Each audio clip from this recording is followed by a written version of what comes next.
Okay, no, may barko ng China na hinarang ng Pilipinas sa Tawi-Tawi City, no. So, okay to magandang balita to, good news mukhang tumatapang yata ating Philippine Navy At isa pa, rocket na bumagsak at sumabog pabalik sa China.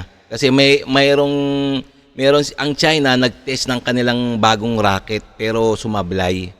Ayun, bumagsak mismo sa kanilang bansa. So itong ating bibigyan natin reaction video Kung bago ka pa lang sa aking channel, guys please like and subscribe na lang muna sa ating YouTube channel bago tayo mag-umpisa. And also siyempre paki-subscribe kay Good News Philippines. So sa kanya galing tong video na to na bibigyan natin reaction. So umpisa na natin mga guys para makunyatan natin tong mga Chino na to na mga buwisit na to.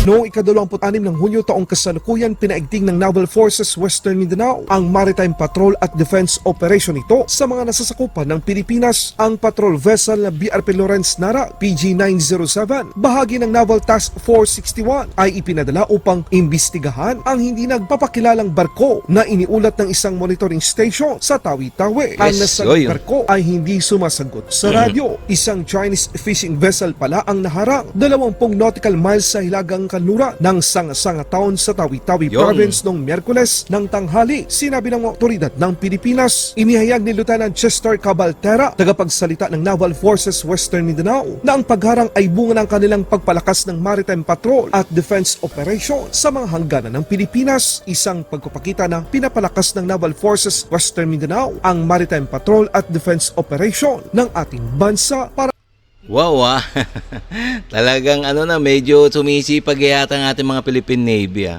Tingnan naman na-intercept nila yung fishing vessel ng China. So parang masipag yata ngayon Pero dapat talaga maging masipag. Kasi nga sa pagbabantay ng ating teritoryo Para lang sa inyong kaalaman mga kabayan, ang BRP Lawrence Narag PG-907 ay ang isa sa mga Shaldag Mk5 Fast Attack Interdiction Craft Missile na binili ng Pilipinas sa bansang Israel. Pero ito ay small but batterable dahil mabilis ito, armado ng iba't ibang armas simula sa harapan, gitna at maging mga missile launcher sa likurang bahagi ng barko. Matapos ang isang oras, nagpakilala ang nasabing barko na isang Chinese fishing. Kaya pala Kaya naman pala malalakas ang loob ng mga Philippine Navy. May bago palang barko na kumpleto sa armas.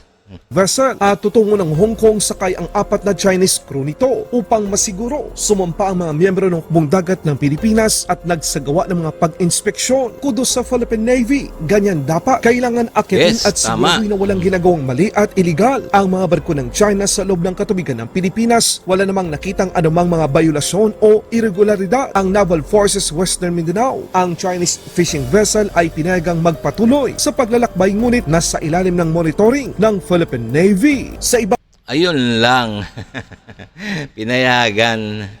Sabagay, kung wala namang illegal na ginagawa, ba't hindi payagang makapunta sa kanilang destination. Pero talagang dapat talaga ganyan ang gawin ng ating mga Philippine Navy at Philippine Coast Guard, na talagang agresibo sila sa kanilang trabaho na bilang mga Philippine Navy natin sa ating bansa, sa ating teritoryo. So, okay yan, Bang balita naman mga kabayan, mukhang sunod-sunod ang kamalasan at kapalpakan ng China. Ang Tianlong 3, isang medium lift orbital launch vehicle, ay bumagsak at sumabog ilang sandali lamang. Itong mga Chinese naman nagtatry na mayroon silang bagong rocket, missile rocket na pinatitestingin. Kaso nga lang sumablay. Ayun, sumabog sa kanilang bansa. Tapos itong ilunsad ng China. Ang Tianlong 3 na isang space rocket ay ginawa ng isang Chinese private aerospace manufacturer. Kita dito ang malaking pagsabog na ikinabahan ng lahat dahil baka merong nadamay o nasakta sa insidenteng ito.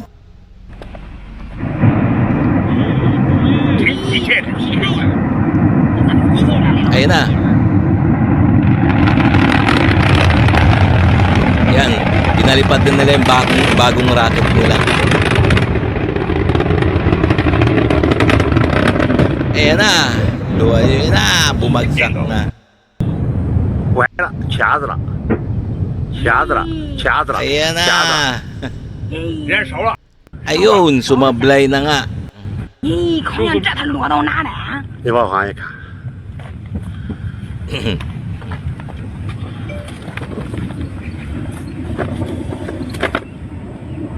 Ayun, nalakas. Ayun, ayan na.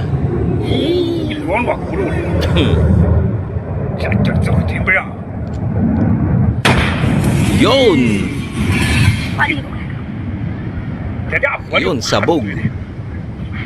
Bumalik uli sa bansang China yung rocket na pinalipad nila, no? Ayan na. 爸哟，该呀。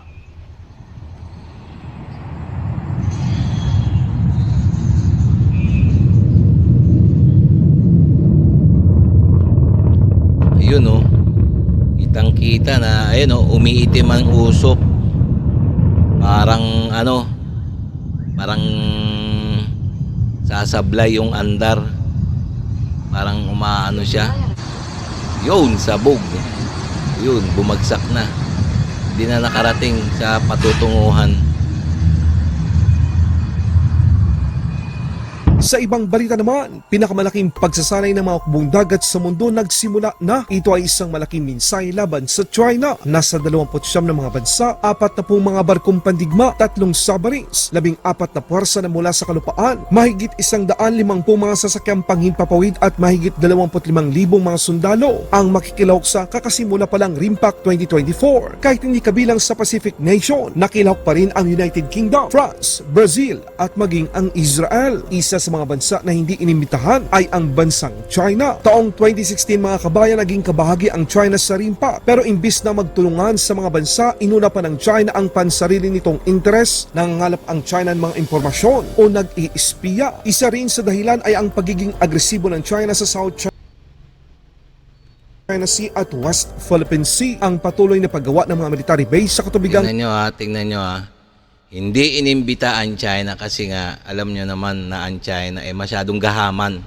Gahaman sa teritoryo. Kaya nga pinagkakaisahan sila ng buong mundo na talagang na kumbaga nabubuisit na ang mga buong halos lahat ng bansa kanila. Halos lahat ng bansa sa buong mundo dito sa Chinese na to, sa mga China, no. Kasi nga sa kanilang mga agresibong mga walang kwentang galawan sa sa dagat. Mahilig sila mangkamkam ng mga teritoryo na may teritoryo. nasasakupan ng ibang bansa tulad ng Pilipinas. Halimbawa na lamang ang pagiging agresibo nito sa Taiwan at walang tigil na paggamit ng China ng water cannon at pangharas sa mga barko ng Pilipinas. Sinabi ng mga opisyal ng militar na kabahagi sa pinakamalaking pagsasanay na ito na ang pagsama-sama ng mga bansa ay magpapadala ng isang malakas na minsay laban sa China na dapat na nitong ihinto ang pananakot sa mga kapitbahay nito. Sa pinaka-highlight ng RIMPAC 2024, wawasakin at palulubugin ng mga magkaalyado gamit ang kanilang mga barkong pandigma. Ang isa sa pinakamalaking amphibious assault ship, ang Ayan na. Ayan na, nagpa-practice na naman na palubugin. Kunyari, mga barko ng China. So talagang ito na to, kumbaga pinapakitaan na sila ng buong lahat, halos lahat ng country na malalakas. Pinapakitaan ang China na kailangan na sila'y magbago na. Kailangan magbago na talaga ang mga Chino. Ito sa lalakas niya, no? Sa sobrang lakas ng mga bansang nag-maritime exercises sa Indo-Pacific. Kumbaga, ito ang gagawin ng mga ally forces sa China kung paano durugin ang mga Chekwa.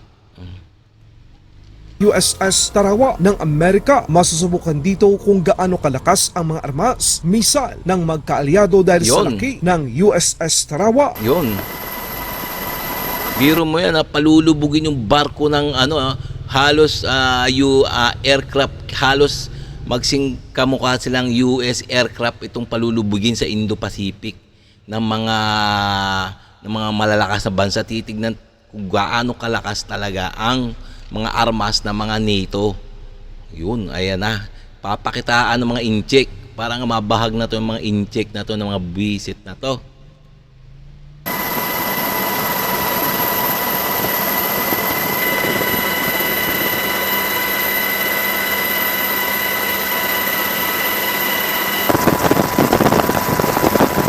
Biro mo yan, sa dami niyan, Sa dami niyan, pag ewan ko na lang, ewan lang natin kung di pa dumapa ang dumapa ang mga bansang Chino sa mga ganyang kalalakas na puwersa ng ng mga militar.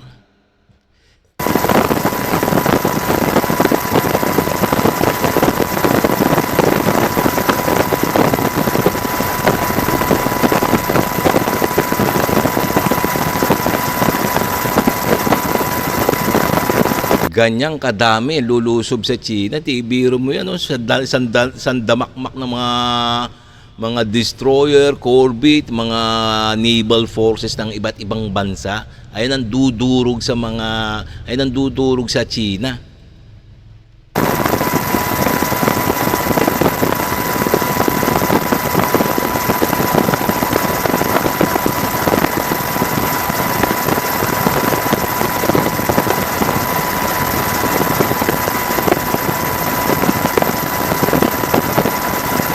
Sa dami niya, hindi kayang intercept na mga interceptor na mga China, sa dami niya,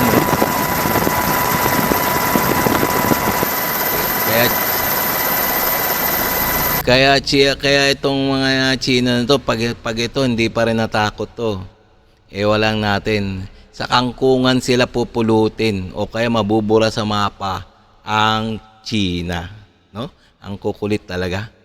So, okay, So, hanggang dito na lang tayo, mga guys, Kung nagustuhan niyo yung mga ganitong reaction video, mga guys, please, like and subscribe na lang muna sa ating channel bago tayo magsara. Okay? Para sa ganun, maikalat pa ni YouTube ang ating video sa mga netizens. Okay?